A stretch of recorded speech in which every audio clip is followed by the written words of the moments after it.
Very good. So, Susan, welcome. The floor is yours.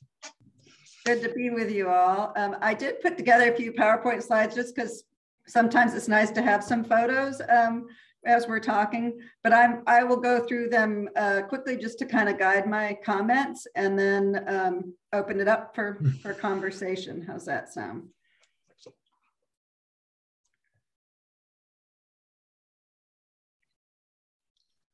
So can folks see that okay?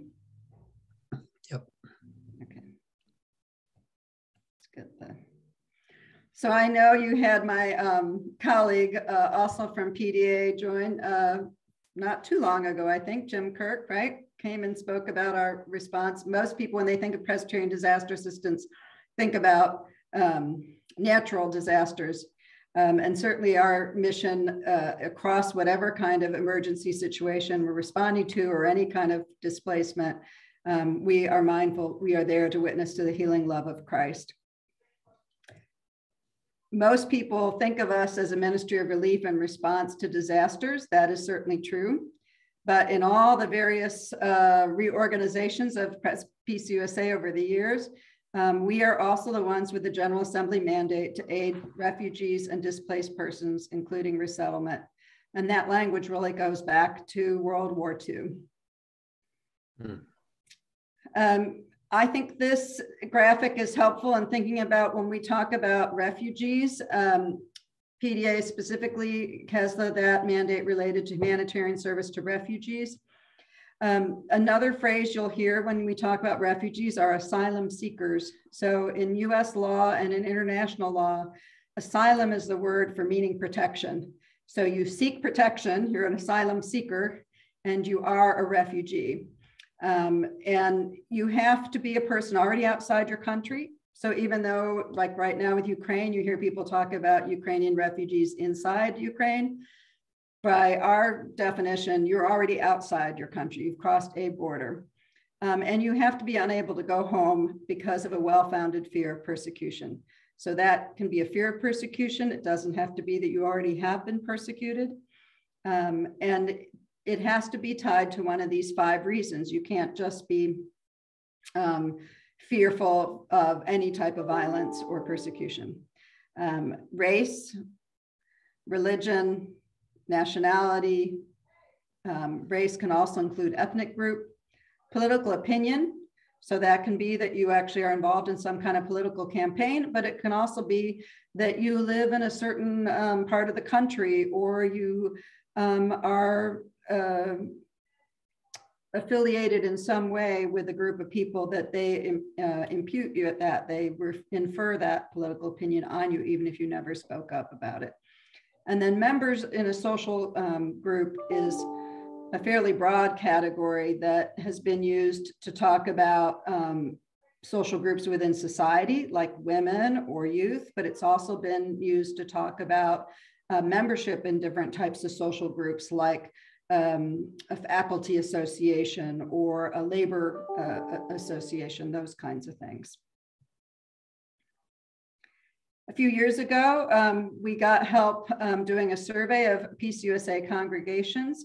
We didn't get responses from everybody, but the ones who did respond, this is where they are across the United States that are involved in some sort of refugee ministry. Many of those are hands-on with refugees, but that also includes work that people were doing in terms of education for their congregation and their community.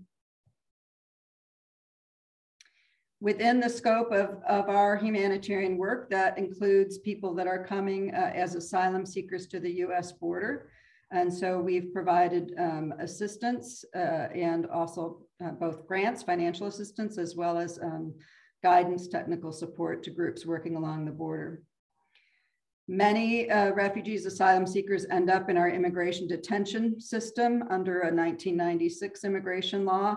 And so another area of support that churches are involved in are visitation programs to those detention centers.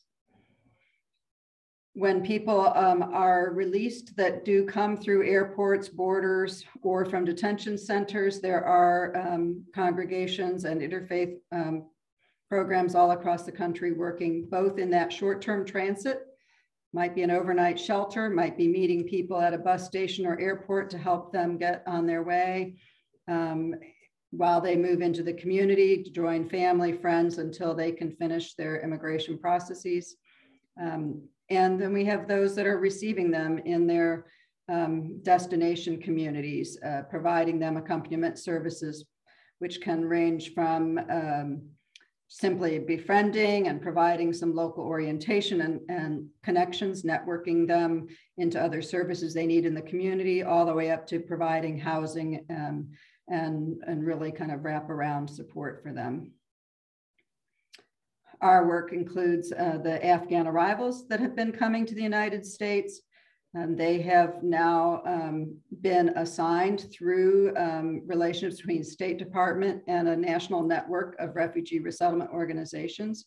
So we are not doing direct service, but again, we're helping connect congregations to those programs where they can receive and be directly involved with the Afghan refugees, and we provide financial assistance. And then, of course, you've been hearing about Ukraine already in the news. The map on the right there, the numbers are already outdated. They're almost double that now, but the size of the circles gives you some sense of where people have fled. We held a webinar just last week to talk about the ways in which PDA is responding. All of our international work involves us partnering with other congregations, other churches, denominations, and other disaster or emergency response organizations that specialize working with refugees and other emergencies. The photos there are from those partners that are working on the ground, providing emergency food, medical supplies, and then, of course, shelter. When we think about refugees, again, we kind of think about it going through a cycle over time. And so right now in the situation of Ukraine, we're in that emergency phase. When we think about refugee solutions over the long term, the phrase is actually durable solutions. We think of three. One is safe return. The vast majority of refugees want to go home. So right now with Ukraine, it's about helping people stay safe as close to their home country as they can feel safe and want to be, with the hopes that once the violence ends and the rebuilding starts, they will be able to return home safely. And historically, that has been true. The vast majority of refugees want the ability to go back home. The second option we call settlement, and that means the country where you went, wherever that is that you fled to. If it's Poland, if it's the United States, if it's Democratic Republic of Congo, wherever that is that you fled for safety, that country allows you to stay there long term. So instead of just giving you temporary permission, they actually allow you to become permanent residents and eventually citizens of that country.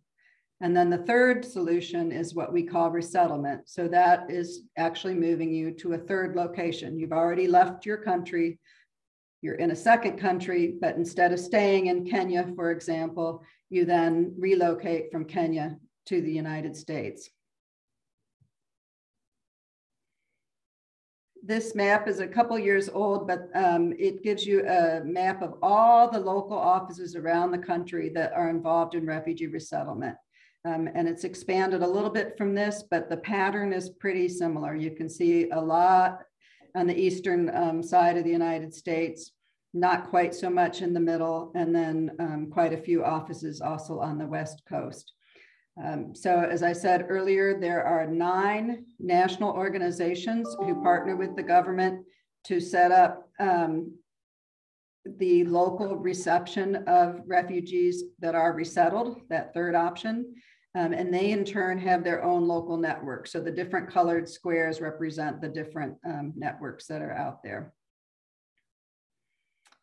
In addition to us supporting the hands-on compassionate work that people carry out through their congregations, we support advocacy for US policies and advocacy for our US government in its relationship to multinational, multilateral agreements. So much of my work also includes working at the national level with our Office of Public Witness in DC, with our Immigration Issues Office, and in interfaith coalitions for refugee and immigration policies. A couple of the things that are currently on our radar, the Afghan Adjustment Act. Because of the way the Afghans came into the United States, they were not given refugee status. They were given another type of temporary humanitarian status.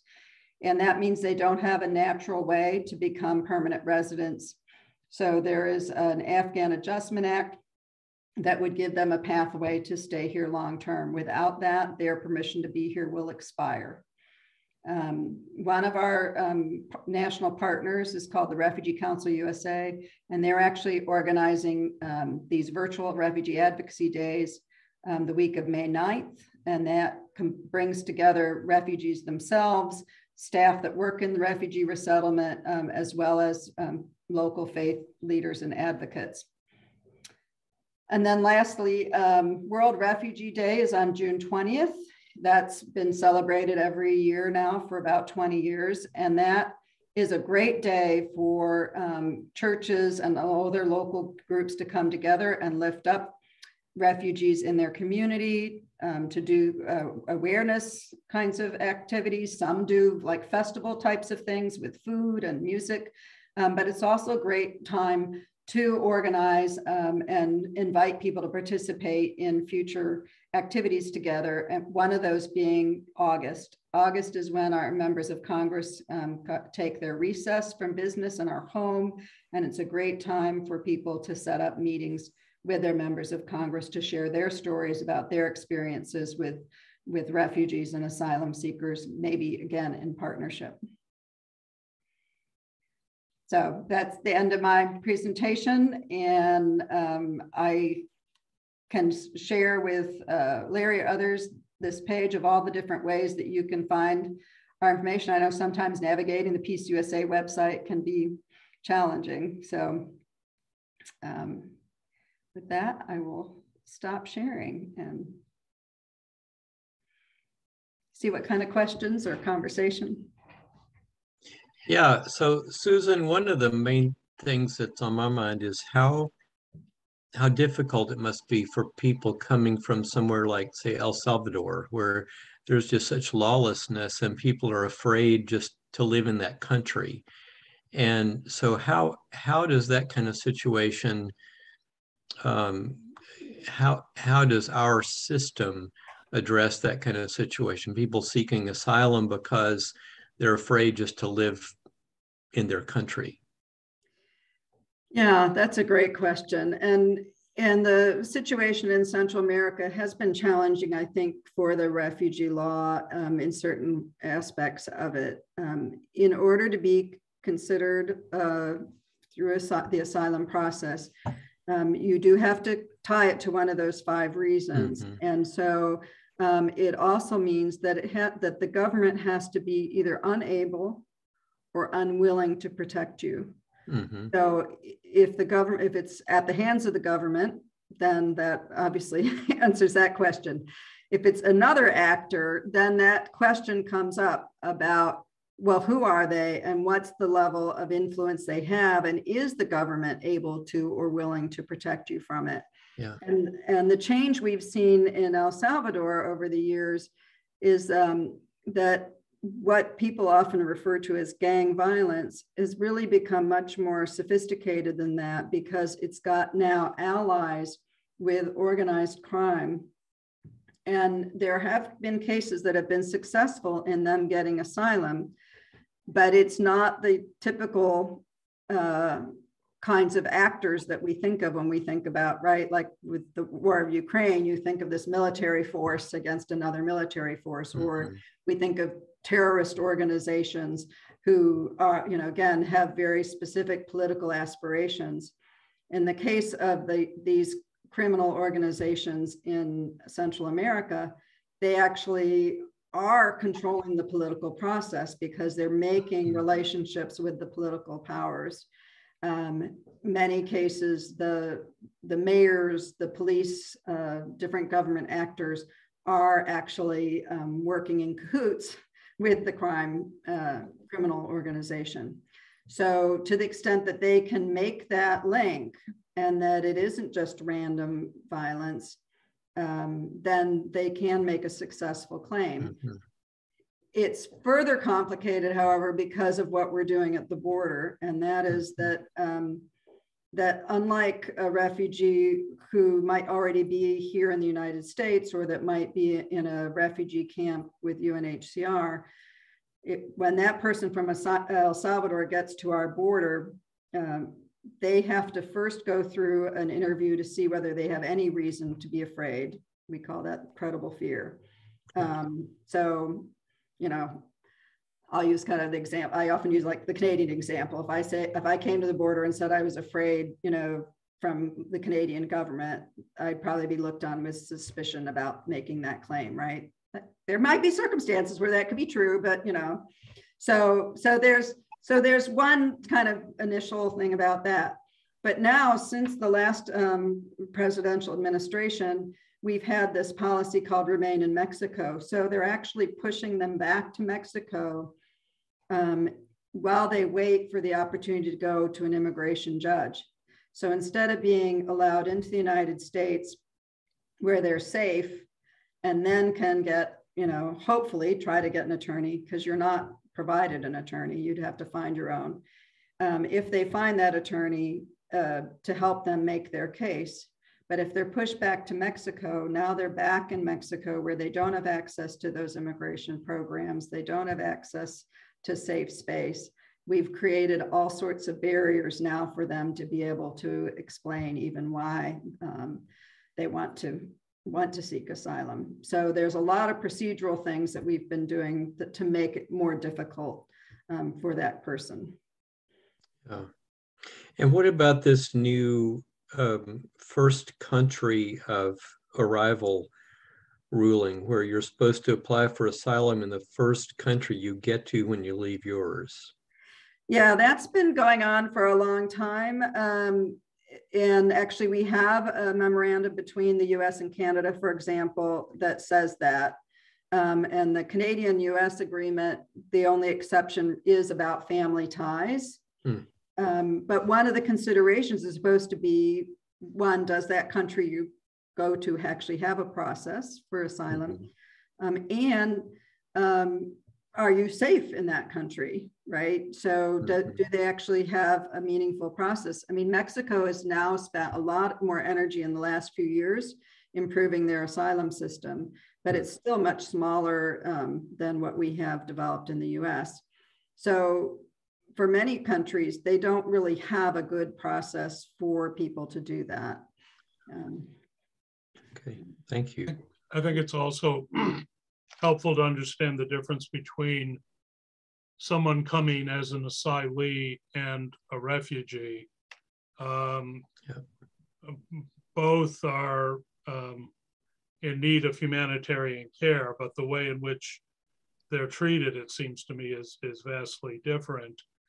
I find it curious that we have a humanitarian crisis on our southern border, and yet we're keeping people across the border in Mexico awaiting the adjudication of their applications for asylum.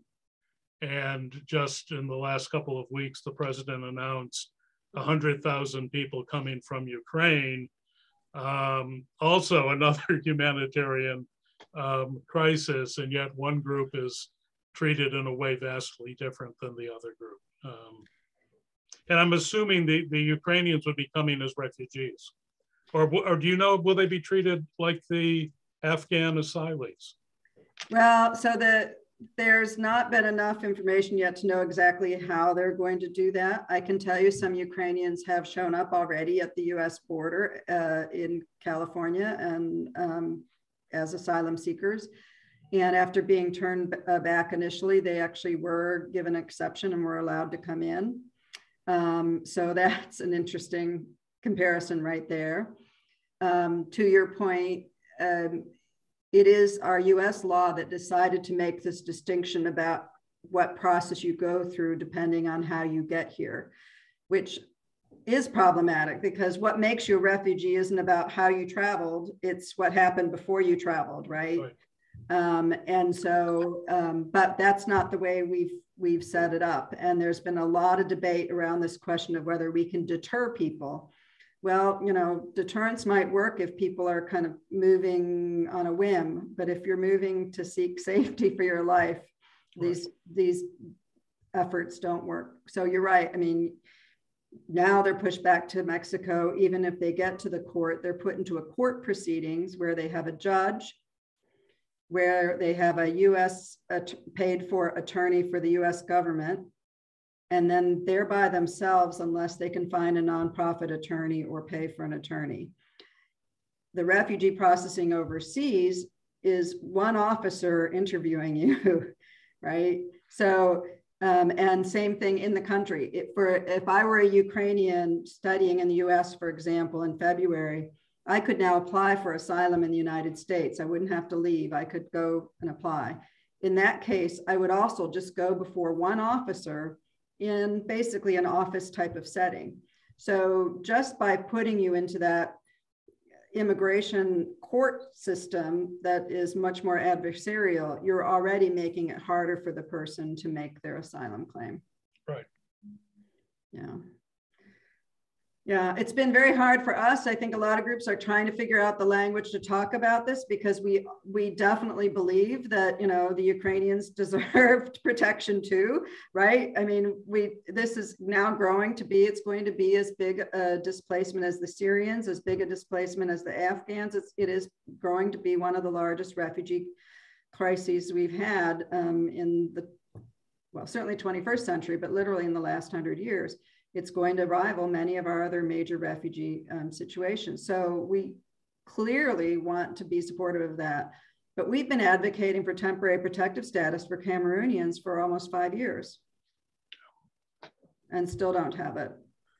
Do you have any idea? I serve on the board of the local refugee resettlement agency in Utica. And I mean, under the last administration, the system was devastated, and that was pretty much intentional. So suddenly we're going from less than 15,000 refugees being admitted in a year to around 100,000 before the Ukrainian 100,000 were added. And one of the questions I have is just one of capacity. In Utica, Afghan asylees are being resettled. So all of a sudden, Utica, which had very low housing costs are skyrocketing. And I do wonder about just the capacity of the system and of communities to welcome far greater numbers. Do you have any thoughts on that?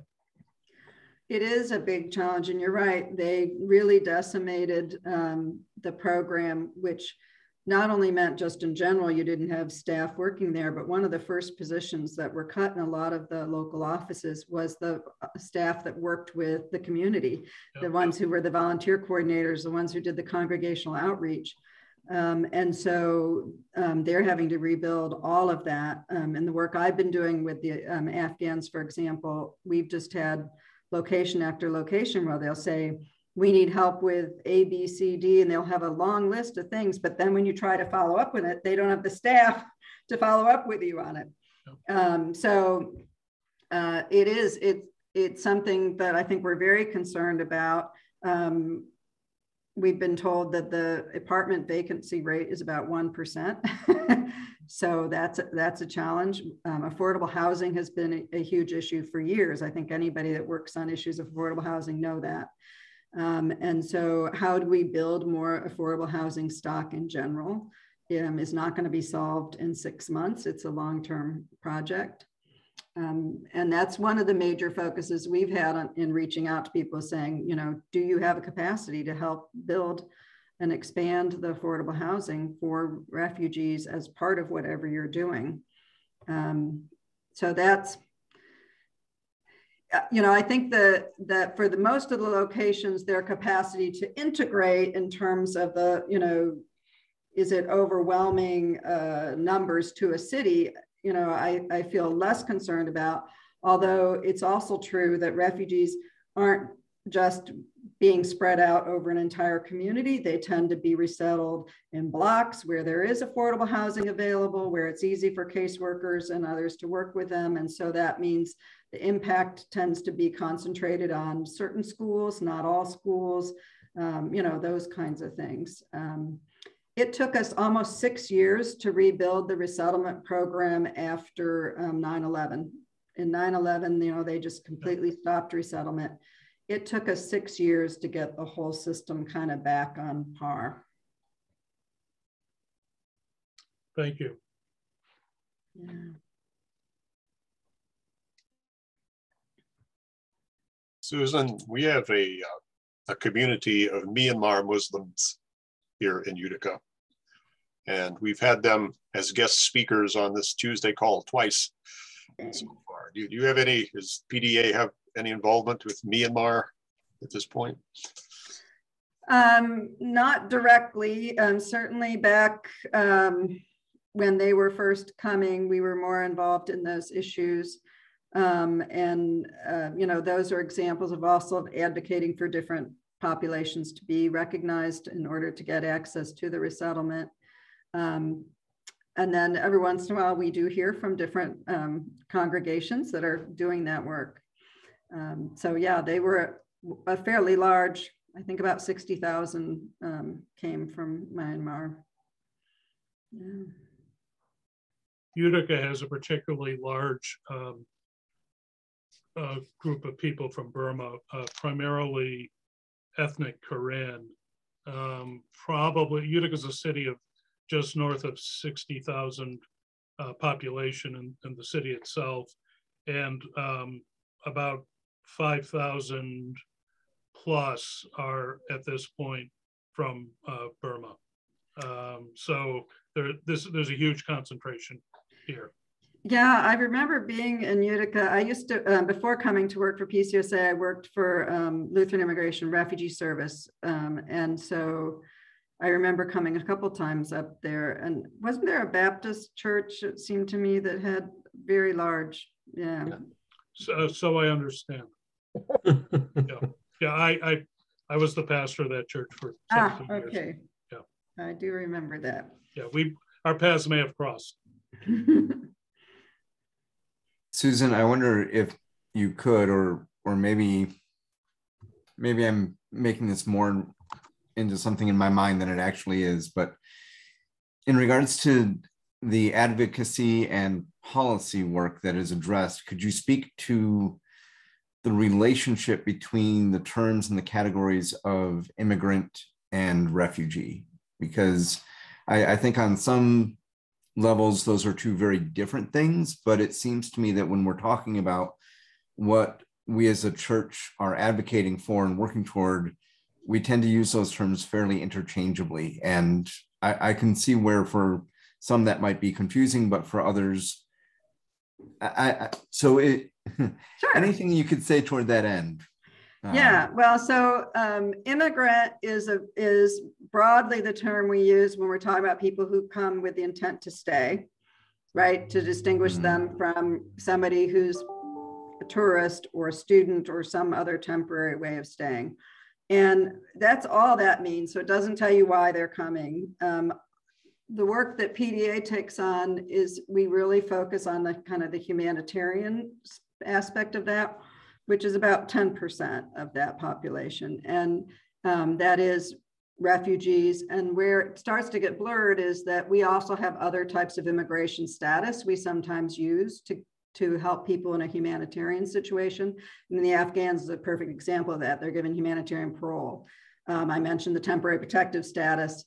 That's another type of immigration status. So that's where it's all part of immigration law. And so that broadens it out. The other part of that that I don't know, you may be asking, but you know, there is migration overall, right? And so the people coming to the border would be considered a mixed migration, in that there are people that are coming to the border for reasons other than protection. They might be coming to look for work. They might be coming to join family or whatever.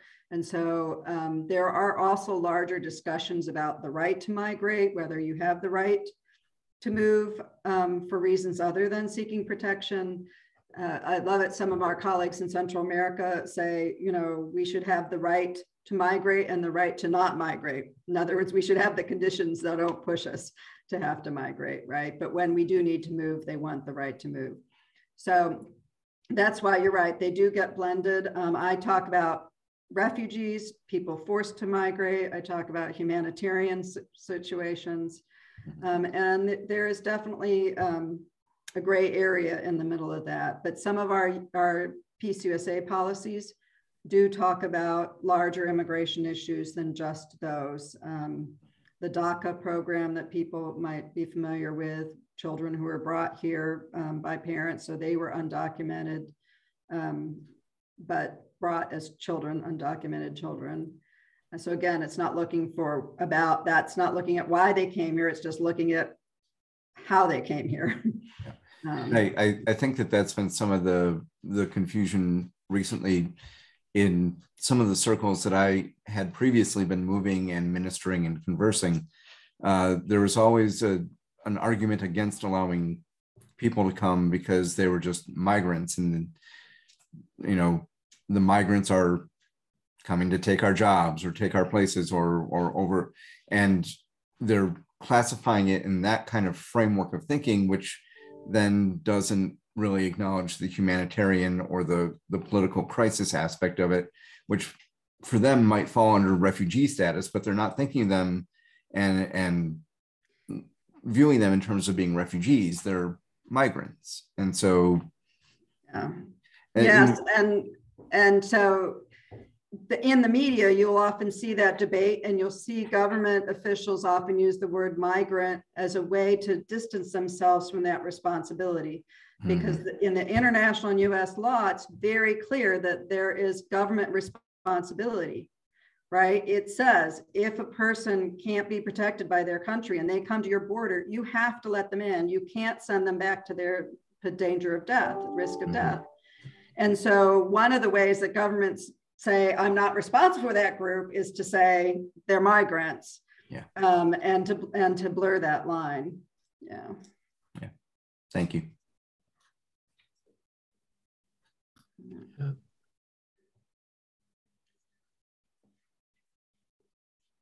Any other questions? Susan, thank you so much again for joining us. Well, thank you. Thank you. And great to be here during One Great Hour Sharing, because I can remind you that your One Great Hour Sharing supports us and our work. So thank you very much for that. And please do know, I mean, Larry, you know how to reach me, but you know, we're very happy to, you know, respond to inquiries and support. So glad to know that you all are there and what you're doing. Yeah. Oh, and this is a good time to mention, I got an email from Church World Service because I had participated in the ration challenge, that their effort, the hunger walk, crop walk effort, is all going toward Ukraine disaster relief this year. Yes, and they are one of our partners. Part of PDA support goes to Church World Service as one of their founding members. Yeah. So. Yeah. Very good. Well, some of you may be interested to know that apparently there are a couple of Ukrainian families who have recently arrived in Utica. They came on an expedited tourist visa, and you know, their long-term status will need to be determined. But already we're beginning to see the first of what could be a significant number of Ukrainians coming our way. Yeah, I imagine that most of that 100,000 will be through more of the resettlement program. That's my expectation, but we don't know yet. I think these two families I've heard about had a family here, were able to get a tourist visa, I think both out of Poland and family members, you know, Yeah. get the resources together. We've seen get someone here too. My church, I'm in Maryland, and it was somebody who had a visa before the war broke out. And so he just activated it and came. Yeah. So anyway, thank you again. Very good to be with you all. Thanks. Thank you. All right, thank you. Friends, the Lord be with you. And also with you. With you. I know.